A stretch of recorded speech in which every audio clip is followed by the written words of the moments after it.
계시록 3장 19절에서 22절 말씀입니다.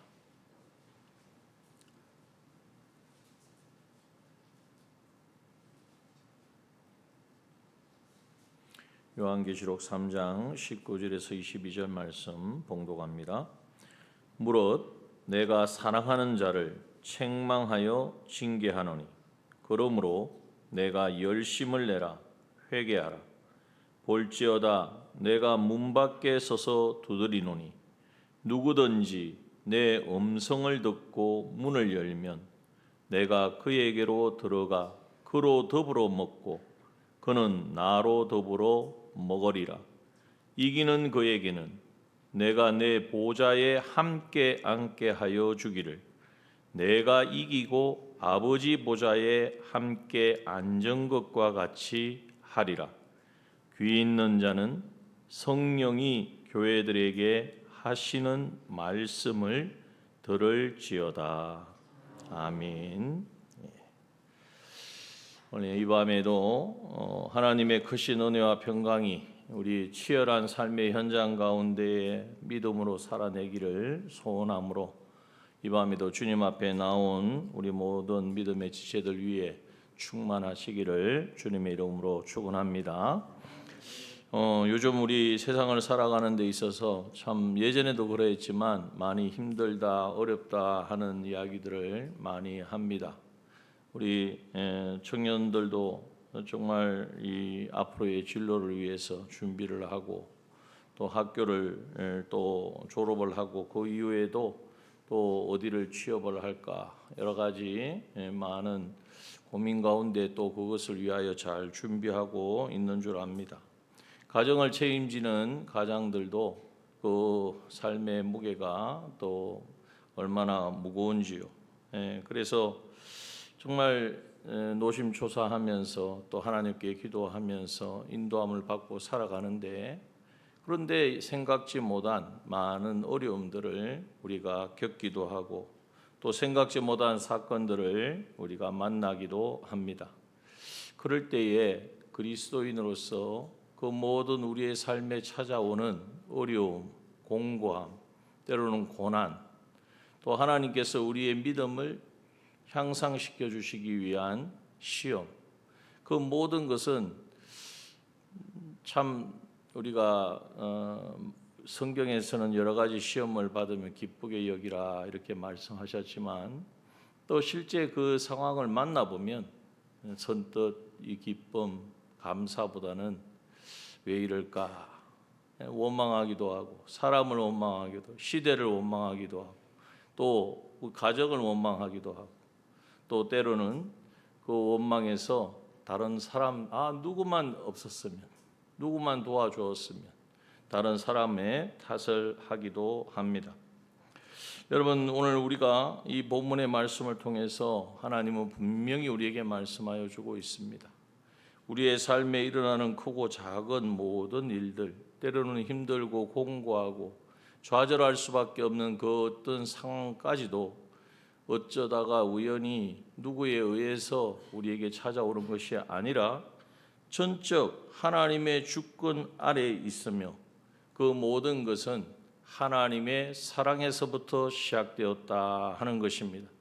그래서 우리가 보기에는 힘들고 어려운 그 현실이 하나님 편에서는 우리를 향한 하나님의 사랑의 초대인 것입니다. 나와 함께 내 하나님이 주시는 그 은혜와 복을 그 사랑을 받아 누릴 수 있는 사람이 되게 하시려고 하나님께서는 우리를 여러 가지 현실 가운데에 우리를 있게 하시는 것입니다. 그래서 그리스도인들은 우리의 삶을 보는 시각이 바뀌어야 합니다. 지난주에 우리 안약을 사서 눈에 발라 보게 하라 했는데 우리의 시각이 성경이라는 스펙트럼을 통해서 하나님의 말씀 그 말씀 속에서 찾아오시는 성령의 인도하심을 받아서 보는 그 눈으로 세상을 바라보지 아니하면 참 우리는 세상에서 가장 가련한 자가 되고 말 것입니다. 그러나 오늘 본문에 보면은 그러한 우리를 하나님께서는 뭐라고 말씀하십니까? 19절 말씀에 무릇 내가 사랑하는 자를 책망하여 징계하노니. 하나님의 징계, 고난, 어려움, 여러 가지 당하는 시험, 이 모든 것을 다 포함해서입니다. 정말 감당할 수 없는 그러한 현실과 상황들이 무엇에 의해서 우리에게 주어진 것이라고 말씀하고 있습니까? 하나님이 우리를 사랑하심으로 주셨다는 사실. 여러분, 이 사실을 먼저 인정하는 사람이 진정한 그리스도인이요 또한 성숙의 자리로 나아가는, 그저 우리 예수 믿고 구원받고 세상에서 어려움 없이 살아가려고 하는 그러한 기복적인 신앙에 머무는 자가 아니라 진정으로 우리를 구원하신 하나님의 목적에 한 발짝 더 나아가는 사람이라는 사실을 우리는 기억해야 합니다. 그래서 우리 앞에 당하는 모든 징계와 같은 고난은 나를 사랑하시는 하나님께서 나를 살리시려고 주시는 하나님의 사랑의 초대다, 하나님의 사랑의 초대장이다 하는 사실을 먼저 우리는 믿음으로 확정을 지어야 합니다. 선뜻 마음에 이게 와닿지 않으시는 분도 계실 줄 압니다. 지금 사람마다 다 경중이 다르고 겪고 있는 상황이 정말 어려움이 다 다르기 때문에. 그런데 하나님께서는 맞춤으로 우리 각자에게 꼭 그 우리 맞춤 옷을 입으면 편하잖아요. 어디 걸리는 데가 없지 않습니까? 그와 같은 현실로 주신다는 사실을 우리는 믿어야 합니다. 왜냐하면 여러분, 우리가 당하는 모든 어려움과 공고함이 어떤 분들은 자꾸 죄값이다 이렇게 이야기를 해요. 죄를 지어서 죄에 대한 벌이다. 만약에 죄에 대한 벌을 우리가 치러야 된다면 단순히 살아가다가 좀 어려움을 당하고 고난을 당하고 아픔을 당하고 그 정도겠습니까? 죄값은 사망이기 때문에 이 사망은 영원한 사망이랍니다. 죄의 싹은 사망이라고 하신 하나님은 영원하신 분이기 때문에 영원토록 사망을 당해야 되는데, 어떻게 인생은 살아가다가 조금 당하는, 내가 뭔가 잘못했는데 잘못 말을 했는데 가다가 돌부리에 걸려서 넘어졌어요. 그러면 그것이 죄값이구나. 우리가 그렇게 생각할 수 있겠습니까? 그 죄값은 그렇게 치러지는 게 아니에요. 그렇기 때문에 그 죄값을 참 사람 되시고 참 하나님 되신 우리 주님이 십자가에서 완전하게 대속하여 주신 줄 믿습니다.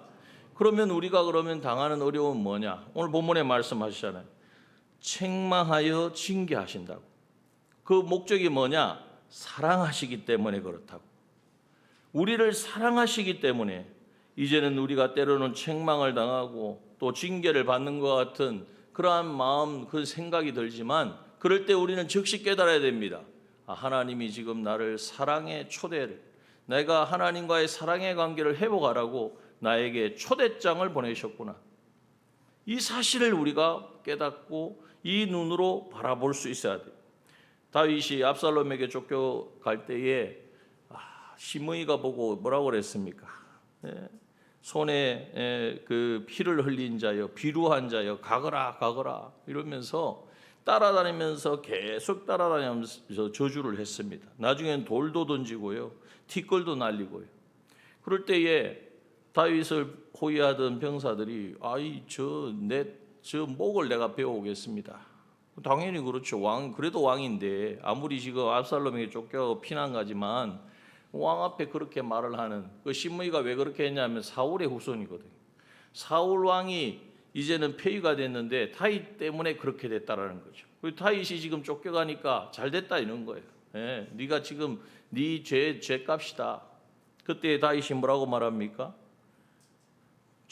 저 사람을 당장에 없애라 이렇게 아니고, 저가 하는 말이 자의로 하는 것이 아니라 하나님께서 하게 하셔서 하신 것이다. 하나님께서 나에게 들려주시는 것이다. 그러면서 이제는 나의 원통함을 혹시 하나님께서 감찰하시리니 오늘날 그 저주 까닭에 선으로 내게 갚아주시리라. 하나님께. 그러니까 모든 것에 다윗의 장점이 어디에 있습니까? 물론 실수할 때도 있고 넘어질 때도 있었지만 결국 이 모든 것의 주권자이신 하나님을 앙망하고 하나님께 마음을 두었다라는 것입니다. 그러므로 여러분, 우리가 성경은 말합니다. 히브리서 12장 8절에 보면 징계는 다 받는 것이 오늘 너희에게 없으면 뭐라고요? 사생자요 참 아들이 아니니라. 우리가 자녀들을 양육해 봐서 알잖아요. 때리고 싶어서 정말 뭐 상처를 주고 싶어서 때리는 사람은 아무도 없습니다. 고치려고. 그것을 그냥 두면은 어떻게 될지 모르니까, 어디로 흘러갈지 이 아이의 미래가 걱정되니까. 우리의 하나님의 심정도 그렇다는 거예요. 이 마음을, 이 심정을 우리가 깨달아서 오늘 본문에 하신 말씀 19절의 말씀을 꼭 붙잡아야 됩니다. 내가 사랑하는 자를 책망하여 징계하노니. 우리가 책망을 받고 징계를 당하는 것 같은 어려움과 고난을 당합니까? 그 가운데 우리는 하나님이 나를 긍휼히 여기시는구나, 나를 사랑하시는구나, 하나님이 내 삶에 개입하시는구나, 내 인생에 태클을 거시는구나, 사랑하셔서 그런 거예요. 이 사실을 우리가 알고 사람 탓을 하지 말고 원망하지 말고, 그러면 이 징계를 어떻게 해야 되는가? 맞아야죠, 그죠? 징계를 하실 때는 맞아야 됩니다. 그런데 맞는다는 것이 그냥 당한다는 의미가 아니에요. 그것을 어떻게 해야 하는지, 어떻게 우리가 거기에 반응해야 되는지를 오늘 본문에서 말씀하고 있습니다. 징계를 받을 때에 먼저 우리가 가져야 될 자세는 뭡니까? 하나님이 나를 사랑하심으로 이런 고난을 주셨다는 사실을 깨닫고 어디까지 나와야 되느냐? 감사하고 기뻐할 수 있어야 됩니다. 야고보서 1장 2절 내 형제들아 너희가 여러 가지 시험을 만나거든 온전히 기쁘게 여기라. 아픔이지만 정말 감당할 수 없는 그 상황이지만 하나님 내 안에 있는 썬뿌리들을 다 제거하시고 주님 모시지 못하는 내 안에 주인 삼은 것들을 다 이제는 그 겉모습뿐만 아니라 저 깊은 것까지 다 이제는 뽑아버리시려고, 그게 우리의 소원이지 않습니까? 그래서 우리가 기뻐할 수 있어야 돼요. 범사에 우리 주 예수 그리스도의 이름으로 항상 아버지 하나님께 감사하며 그랬습니다. 범사에 감사한다는 말은 좋을 때만 감사하는 게 아니에요. 좋을 때만 기뻐하는 것이 아니에요. 감당할 수 없는 절체절명의 상황과 내 힘으로는 어찌할 수 없는 그 상황을 만날 때에도 이것이 하나님이 나를 사랑하신 하나님께서 나에게 이제는 책망하시고 징계하시고 이 시험과 이 고난을 통하여 나에게 사랑으로 찾아왔다는 사실을 우리가 깨달을 때에 우리는 기뻐할 수 있는 것입니다. 고난이 올 때에 원망이나 불평을 멈추고 주님이 나를 너무나 사랑하셔서 버려두지 않으시는구나. 그냥 내가 아무런 문제 없이 이렇게 내가 주님을 떠나서 주님 모시고 살지 않는데도 아무 어려움이 없어요. 오히려 저 승승장구해요. 그러면 그것이 기쁨이 아니고 그것이 우리에게 있어서 무거운 짐이 되어야 되고 한탄이 되어야 된다는 거예요. 그런데 하나님께서 내 삶에 개입하셨다는 이 사실로 인하여 감사할 수 있고 기뻐할 수 있고 하나님이 나를 사랑하신다는 이 사실을 믿는 그 믿음으로 인하여 다시 회복의 치유의 자리에 나아가는 우리가 되기를 소원합니다. 그러한 자에게 오늘 주신 말씀이 뭐냐 하면 책망하여 징계하노니 그러므로 내가 열심을 내라 회개하라. 이것이 오늘 우리에게 있어야 됩니다. 시험을 만나고 여러 가지 공고한 일을 만날 때 먼저 기뻐할 수 있는 하나님이 나를 사랑하신다. 사랑하심으로 나에게 이러한 현실을 주셨다는 사실 앞에 우리가 서게 되면 그 다음 나오는 게 뭐냐? 이제는 열심을 내는데 뭘 열심을 냅니까? 회개하는 일에 열심을 내어야 한다는 것입니다. 여러분 어떤 부분을 회개해야 될까요? 여러 가지가 있겠죠. 그런데 오늘 이 말씀을 쭉 이어서 보았을 때는 이 열심을 내라 회개하라 하시면서 20절에 보니까 볼지어다 내가 문 밖에 서서 두드리노니 누구든지 내 음성을 듣고 문을 열면 내가 그에게로 들어가 그로 더불어 먹고 그는 나로 더불어 먹으리라 말씀하셨잖아요. 이게 바로 주님이 원하시는 것인데 주님을 영접하여 주님과 하나 된 이 삶을 살아가는 것인데 그러지 못하는 이유가 어디 있느냐? 주님이 왜 문 밖에 계십니까? 내 마음, 내 몸, 내 어떤 성품 안에 주님이 아닌 다른 것이 주인 노릇하고 있기 때문입니다. 그러므로 우리가 뭘 회개해야 되느냐? 회개할 건 많죠. 주님이 아닌 다른 것으로 주인 삼고 있는 것, 주님이 아닌 다른 것에 의하여 내가 생각하고 그것에 마음을 빼앗기고 또 그것에 의하여 움직여지는 그것이 바로 우리에게 나를 실패하게 하고 망하게 하고 어떻게 보면은 책망하는, 징계하는 이 모든 이유가 바로 거기에 있다는 거예요. 그것을 찾아서 회개하는데 그냥 회개하는 것이 아니라 열심을 내어서 회개해야 된다고 말씀하고 있습니다. 이 열심은 그저 이렇게 되면 좋고 아니면 아니고 아니죠. 우리가 주님 앞에 열심을 내려면 정말 다 내어놓고, 그래서 성경에 보면 히스기야 왕도 처음에 아수르 군사가 쳐들어왔을 때는 조공을 내어주면서 어떻게 잘해보려고 했지만 그게 아니었잖아요. 그러니까 모든 걸 다 포기하고 금식하고 하나님 앞에 엎드려서 이제는 전적 하나님만이 하셔야 됩니다. 이것이 바로 우리가 열심을 내라 회개하라 하는 말씀에 합당한 자세인 것입니다. 그러므로 여러분, 우리가 하나님의 징계는 우리를 사랑하기 때문인데, 그러니까 사랑하시니까 그냥 가만히 있으면 되는 게 아니라 하나님의 사랑은 어떤 사랑이냐? 세상 사랑은 그냥 무조건 좋다는 거죠. 내 자녀니까, 내 가족이니까 잘못한 것도 감추어주고. 우리 하나님은 그 사랑이 아니에요. 하나님과 같이 온전한 자가 되게 하시는 것이 하나님의 사랑이에요. 거기에 합당하지 못한 요소들을 다 뽑아버리는 것이 우리를 향한 사랑이란 말이에요. 그래서 그러한 현실을 만날 때에 하나님 외에, 주님 외에 내가 주인 삼고 있는 것이 무엇인 것을 빨리 찾아가지고 이제는 하나님 앞에 회개하며 이제는 그것을 하나님 앞에 제거하는, 그것을 내어드리는, 그래야 그것이 내 안에 있는 것이 쫓겨나가야 누가 들어오십니까? 우리 주님이 들어오실 수가 있는 거예요. 아니, 주님이 그러면 힘이 없어서 못 들어오시느냐? 아니죠. 우리가 죄 가운데 있는데 선하시고 완전하신 하나님이 오시면 우리는 소멸할 수밖에 없어요. 죄와 하나님이 함께 할 수가 없지 않습니까? 그래서 성경에 보면은 뭐라고 말씀하십니까? 이 아가서의 말씀에 보면 나의 사랑하는 자는 노루와 같고 어린 사슴과 같아서 벽 뒤에 서서 창으로 들여다보며 창살 틈으로 엿보는구나 라고 고백하고 있습니다. 주님이 우리와 함께 하시기를 원하시는데, 그런데 우리가 죄 가운데 그것을 회개하고 그걸 떨쳐버려야 되는데 주인 삼은 것들을 다 이제는 몰아내야 주님이 오셔서 이제는 우리와 함께 하실 수 있는데, 그러지 못하는 그 모습을 보며 우리 주님이 안타까워하고 창살 틈으로 바라보며 그 현실 그 고비마다 거기서 너 생각하는 걸 버리고 나를 인정하고 나를 영접하라고 하시는 주님의 그 음성을 듣고 그 길로 나오기를 원하신다고 말씀하고 있는 것입니다. 그러므로 여러분, 오늘 우리가 여러 가지 어려움과 공고함과 이러한 징계와 같은 현실을 만날 때 먼저 어떻게 하자고요? 먼저 어떻게 합니까? 그냥 막연하게 하늘만 보고 있습니까? 하나님 어찌합니까? 이렇게만 합니까? 하나님의 사랑하심인 줄 알고 기뻐하는 저와 여러분 되기를 소원합니다.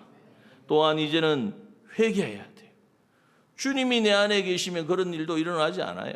또 그런 일이 일어난다고 해도 주님이 정말 이 과정을 통하여서 나를 이렇게 다듬어 가시는 거 이게 알게 되는데, 그렇지 못한 이유는 주님 외에 다른 것이 주인으로 자리 잡고 있기 때문에 그것을 회개하는 이 일에 열심을 내는 우리가 되어야 합니다. 그럴 때에 어떤 일이 일어나느냐? 3장 20절의 말씀이 볼지어다 내가 문 앞에 서서 두드리노니 누구든지 내 음성을 듣고 문을 열면, 내 마음의 문을 열고 이제는 주님을 내 안에 영접하는 여기까지 나아갈 수 있다는 것입니다. 여러분, 주님은 나를 구속하시고 지금 내 안에 계신데 우리 안에 거하시죠. 우리 영 안에 거하시고, 우리 영 안에 거하시는 우리 주님께서는 우리의 마음도 생각도 뜻도 우리의 행위까지도 다 이제는 그 함께 하시기를 원하십니다. 그래서 우리가 그 마음을 가지고 주님을 모셔야 돼요. 주님과 하나 돼야 돼요. 어떻게 하면 됩니까? 영접하면 되죠. 여기 보니까 문 밖에서 두드리노니 주님은 계속해서 문 밖에서 두드립니다. 나와 함께 하자. 나와 함께 밥도 먹고 나와 함께 일도 하고 나와 함께 하자. 주님은 계속해서 우리의 마음을 두드려요. 그런데 그 음성을 듣고 문을 열면, 주님을 영접하면 어떤 일이 일어납니까? 내가 그에게로 들어가 주님이 들어오셔서 그로 더불어 먹고 우리와 먹고 그는 나로 더불어 먹으리라. 먹는다는 말씀을 하고 있습니다. 다시 말하면 마음의 문을 열고 주님을 모시면 주님과 더불어 먹는 삶이 이루어진다는 거예요. 이 먹는다는 뭘 먹습니까? 양식을 먹죠. 양식을 먹어야 힘을 내고 힘이 나야 열심히 또 신앙생활을 할 수 있고 또 우리 모든 공부도 할 수 있고 사업도 할 수 있고 다 할 수 있는 거예요. 그런데 이제는 주님과 함께 먹는다라는 이 말씀 속에 어떤 의미를 가지고 있느냐? 우리가 요한복음 4장 34절에 말씀하시잖아요. 예수님이 드시는 양식이 있다고. 우리는 양식을 좋아한다고 예수님 양식을 드리면 되겠습니까? 내가 나는 한식을 좋아하니까 예수님도 한식을 드리면 되는 게 아니고, 예수님이 좋아하시는, 예수님이 드시는 그 양식을 같이 먹을 때에 이제는 거기에서 놀라운 역사가 일어난다는 거예요. 그 어떤 역사가 일어나느냐? 자, 여기 보면 나의 양식은 어떤 양식이냐? 나를 보낸 이의 뜻을 행하며 그의 일을 온전히 이루는 이것이라 그랬습니다. 주님이 드시는 양식, 주님이 이제는 우리와 함께 먹기를 원하시는 것이 뭐냐? 나를 보내신 하나님의 뜻을 행하고 그 하나님의 뜻을 이루는 그 일을 온전히 이루는 이것을 우리와 함께 하시기를 원하신다는 거예요. 여러분, 이것이 얼마나 말씀 앞에 우리가 정말 기대감이 있어야 돼요. 여러분, 우리가 하나님 말씀을 순종한다고 하지만 잘 됩니까? 잘 되지도 않을 뿐더러 뭔가 하겠다고 좀 이렇게 진행하다가 좀 문제가 생기면, 내 마음에 안 드는 일이 일어나면 우리가 중단할 때가 얼마나 많습니까? 주의 일도 마찬가지예요. 주님 맡겨주신 사명, 주님께서 맡겨주신 교회의 사명도 우리가 감당해 나아가면 끝까지 이렇게 변함없이 주님 앞에 충성된 자로 나아가시는 분도 있느냐 하면, 상황과 환경에 따라서 어떨 때는 이렇게도 하고 어떨 때는 내몰라라 하고 왔다 갔다 하는 게 우리의 신앙이잖아요. 우리의 삶이잖아요. 그런데 오늘 그러한 삶이 계속해서 반복되다 보면 어떤 상태가 되느냐 하면, 신앙이 자라가는 것 같지만 절대 그렇지 않습니다. 결국 뭔가 이루어되었다 안 되었다 왔다 갔다 한다는 것은 그 주인이 주님을 모시고 하지 않고 있다라는 증거예요. 그러니까 언제는 기쁨 좋다고 막 자기 마음에 기쁨으로 했다, 언제는 막 이렇게 힘이 빠져가지고 정말 아무것도 못할 것. 이것은 결국 그 모든 일을 한 것의 주인이 내 안에 거하시는 주님과 함께 먹고 마시는 일이 아니었다라는 것을 우리에게 증명하고 있는 것입니다. 그렇다면 주님을 모시고 주님과 함께 먹고 마시는, 그래서 이 주님과 함께 먹고 마시면 어떤 일이 일어나느냐? 여러분, 앞에서 보았죠. 이 라오디가 교회에 주님은 어떤 분으로 오셨습니까? 14절에 보니까 아멘이시오. 아멘이 뭐죠? 하나님의 말씀대로 전적 아멘이에요. 예만 되는 거예요. 그런데 여러분, 우리가 예가 되던가요? 내가 생각할 때 이 정도는 이건 나는 할 수 있겠다, 이 정도는 나도 순종할 수 있겠다. 그런데 이건 정말 내가 감당할 수 없겠다. 내가 50%는 할 수 있지만 더 이상 못해. 이런 우리의 모습들이 많지 않습니까? 그런데 주님과 함께 하면, 주님과 함께 주님을 모시고 주님을 영접하고 주님의 인도함을 따라서 주님께 묻고 구하고 주님과 함께 동거동행하는 일이 일어나면 정말 내가 할 수 없는 하나님의 일을 우리가 어떻게 다 감당해요? 하나님의 뜻을 어떻게 우리가 온전히 이루겠습니까? 그러나 주님을 모시고 살아가면, 주님으로 인하여 교제하면, 주님이 내 안에 거하셔서 인도하시는 그 인도하심을 따라가면 하나님의 뜻을 온전히 이루고 그 뜻을 이제는 온전히 행하는 그러한 자리에 나아가게 된다. 이게 바로 무슨 삶입니까? 아멘의 삶이 이루어지게 되는 거예요. 여기 우리 주님이 아멘으로 아멘이시오 찾아오신 거예요. 그냥 찾아오신 게 아니라는 거예요. 이 아멘의 삶이 우리 가운데 이루어지게 하시려고 주님이 찾아오셨으니 오늘 우리는 삶의 어떤 현실이든지 이거 어떻게 할까? 저거 문제는 어떻게 처리할까? 계산하지 마시고 주님을 먼저 모셔야 돼요. 주님 모시려면 뭐 해야 됩니까? 열심으로 회개해야 돼요. 죄가 있는데, 어둠이 있는데 주님이 함께 할 수 없잖아요. 회개해야 돼요. 회개하는 그 가운데에 우리 마음속에 세상이 알 수 없는 기쁨으로 채워질 것입니다. 그러면 거기에서 놀라운 역사가 일어나는 거예요. 나는 할 수 있는 데까지는 했어요. 그런데 더 이상 못하겠어. 근데 그 나머지는 누가 채워주신다고요? 우리 주님께서 주님의 전지와 전능으로 주님의 그 강건적인 능력의 역사로 채워주셔서 하나님의 뜻을 온전히 이루게 하시는 줄 믿습니다. 이게 바로 충성입니다. 충성. 아멘의 삶이 이루어지게 하시고 충성의 삶. 죽도록 충성하라 그랬더니 야, 어떻게 사람이 죽도록 충성해? 내가 죽으면 무슨 소용이 있냐? 여기까지 나가잖아요. 그 말은 빌라델비아 교회에 뭐라고 말씀하셨습니까? 내가 적은 능력을 가지고도 내 말을 지키며 우리가 할 수 없는 것을 하라는 게 아니에요. 적은 능력, 너에게 있는 빌라델비아 교회가 그 당시 가장 가난하고 가장 작은 교회였음에도 불구하고 그렇게 칭찬받을 수 있었던 것은 적은 능력을 가지고 주의 말씀을 지키고 주의 이름을 배반하지 아니하는 이 삶을 살아가니까 그 모자라는 부분이 있잖아요. 아무리 그렇게 한다고 한들 하나님의 뜻을 온전히 이룰 수 있겠습니까? 그 모자란 부분까지도 그 모자라는 부분은 우리와 함께 양식을 먹고 마시는 우리와 함께 하시는 주님께서 채워주셔서 하나님의 뜻에 명중하게 하시고 하나님의 뜻을 이루게 하시는 줄 믿습니다. 이 사실을, 이 비밀을 우리가 믿어야 돼요.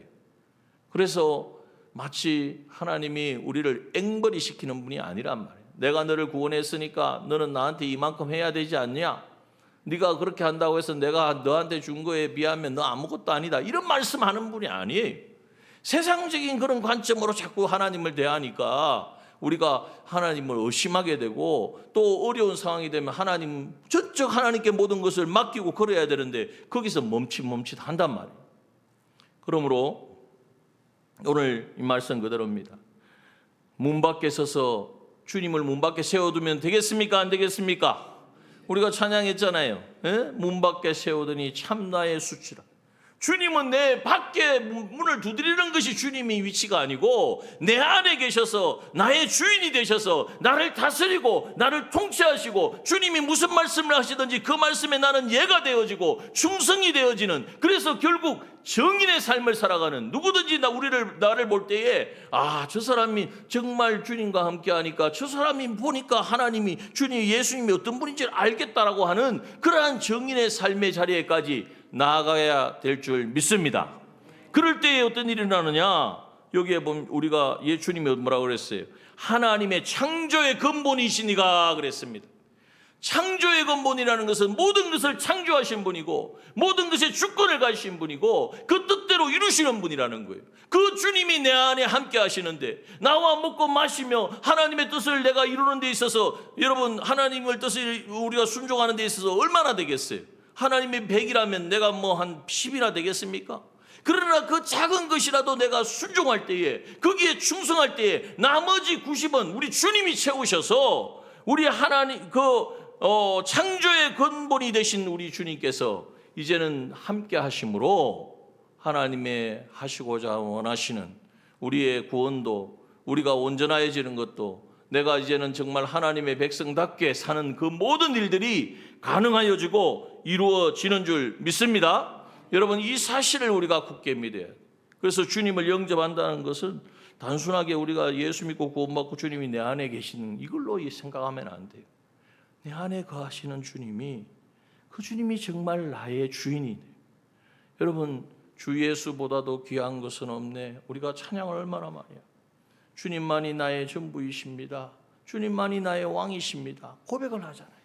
근데 그 고백이 진정 내 삶 가운데 이루어지고 있는가? 이루어지지 않고 있다면 이유가 있습니다. 주님이 문 밖에 계신 이유가 있어요. 못 들어오시는 거예요. 내 안에 주님의 주인 삼고 있는 것이 있어서 주님이 들어오시면 내가 그냥 소멸되어지니까 나를 사랑하시기 때문에 노루와 사슴처럼 말이죠. 조금만 인기치어 있어도 그렇게 잽싸게 움직이잖아요. 우리를 사랑하시는, 그러면서도 계속해서 권고하시는, 돌아와라, 나를 영접해라, 너 안에 있는 걸 열심을 내어 회개해라, 이제는 그것을 끊어버려라, 네 힘으로 안 되니까 나에게 가지고 나와서 구해라, 이제는 정말 네가 진심이냐, 이제는 그것에 종이 되어 살아가는 것이 너에게 있어서 이제는 그러한 삶을 살지 않는 것이 소원이냐, 이게 하나님 앞에 인정이 되어지면 창조의 근본이신 우리 주님이 함께 하셔서 그 모든 것이 생각도 나지 아니하는, 다시는 그것에 지배를 당하지 아니하는 그러한 우리가 되어질 줄 믿습니다. 여러분, 그래서 그 사람이 누구냐 하면 21절에 이기는 그예요. 이 사람이 이기는 사람, 이 삶을 살아가는 사람, 어떤 현실마다 내 문 밖에 문을 두드리는 주님을 모시고, 이제는 문 밖에, 처음에는 문 밖에 두었지만 이제는 주님이 내 안에 오셨으니까 주님으로 인하여 살아가는, 적은 능력을 가지고도 주의 말씀 지키고 이제는 주님을 부인하지 아니하고 주님으로 인하여 살아가는 이 삶을 살아가는 사람이 바로 이기는 사람이고, 이기는 자에게 어떤 약속이 있습니까? 21절 보니까 이기는 그에게는 내가 내 보좌에 함께 앉게 하여 주기를. 누구의 보좌에 앉는다고요? 주님이 앉으신 그 보좌에 우리를 앉게 하신다는. 뭘 했다고 우리가? 그냥 주님 모시고, 주님 나의 주인이십니다, 주님 어떻게 할까요? 주님 말씀하신 대로 순종하겠습니다. 그렇게 할 때에 세상에서는 야, 그렇게 신앙도 그렇게 믿음하고 신앙생활을 하고 그래가지고 어떻게 이 시대를 감당하냐, 이 시대에 살아남으려면 야, 이런 방법도 써야 되고 저런 것도 이용해야 되는데, 세상에 그 말에 기울이지 아니하고 주님이 기뻐하시는 그 길만 걸어가면, 여러분, 우리에게는 주님이 앉으신 그 보좌를 우리에게 내어주신다고 말씀하십니다. 이게 여러분 그냥 있는 일이 아니에요. 그 보좌는 어떤 보좌입니까? 그 뒤에 보십시오. 내가 이기고 아버지 보좌에 함께 앉은 것과 같이 하리라. 주님이 어떻게 이기셨습니까? 십자가를 이기신 거예요. 그 십자가의 고통과 십자가의 수치와 자신의 전부를 다 내어주는 그리고나 그 이김을 통하여 앉으신 보좌인데, 우리는 그렇게까지 가지도 않았는데 주님께서는 우리가 주님 모시고 주님 떠나지 아니하고 주님 인도하심에 순종하기만 하면 그 순종이 쌓여져서 그 주님이 앉으신 보좌에 앉아서 영원한 천국의 영광과 존귀와 실력을, 제사장 왕 선지자로서의 이 영원한 실력을 이제는 행사할 수 있고 이루어갈 수 있는 우리로 그 보좌에 앉게 하시겠다고 약속해 주셨습니다. 이거보다 더 큰 승리가 있습니까? 한번 생각해 보십시오. 세상에 어떤 자리 하나 하려고 얼마나 노력하고 힘을 씁니까? 그 자리에 오르려고 막 공부를 얼마나 하고, 또 그 자리에 오르려고 하니까 뭐 돈을 얼마나 써야 되고 사람을 얼마나 찾아가야 되고, 그런데 그 자리가 얼마나 갑니까? 여러분, 하나님 주님이 앉으신 그 보좌에 앉는 것은요, 영원히 빼앗기지 않는 거예요. 여러분, 이것이 우리에게 있어서 소망이 되어지고, 또 이 사실을 믿을 때에 오늘 이제는 우리의 삶의 현장에서 주님 없이는 살 수 없는, 주님을 주인 삼고 살아가는 이 삶을 살아내는 이 우리에게 정말 도전이 되어지고 근거가 되어지고 힘이 되어지는 것입니다.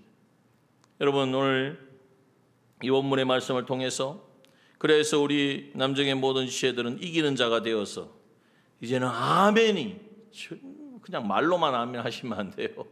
아멘을 나도 그렇게 동의합니다, 그렇게 살겠습니다, 그게 그치지 않고 실제로 주님의 뜻, 주님과 함께 하여서 주님의 뜻을 이루는 아멘의 삶이 이루어지고, 또 충성된 삶, 그래서 충성되고 참된 정인의 삶이 이루어지고, 창조의 근본이신 이의 그 능력을 우리의 삶 가운데에 경험하고 체험하면서 정말 하나님 앞에 날마다 주님 웬 은혜입니까? 웬 사랑입니까?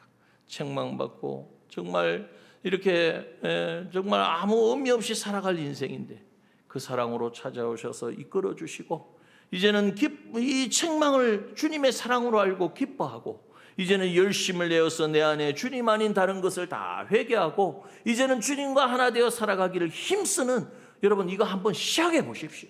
우리가 한번 시작해 보자고. 그러면 거기에서 어떤 역사가 일어나는지 아멘의 역사가 일어나고 충성이 되어지고 이제는 정인의 삶을 살게 되어지고 하나님의 창조의 능력을 그 무한한 능력을 이제는 삶 가운데 경험하며 하나님 앞에 영광 올려드리는 우리의 삶이 되어질 줄 믿습니다. 이 걸음에 이제는 우리가 당당히 서서 이게 예수 믿는 사람 그리스도인의 삶이 세상에 뭐 하나 있다 없다 세상 것이 부족하다 없다 이거 가지고 그거 가지고 우리가 영원히 천국에서 삽니까? 세상 것은요 주님 오시면 다 불에 타고 풀어질 거예요. 이걸 가지고 이 일을 해야 영원토록 빼앗기지 않는 영광과 존귀와 실력과 상급을 준비하게 되는 줄 믿습니다. 이 걸음을 다 걸어가는 저와 여러분 되어지기를 주님의 이름으로 축원합니다.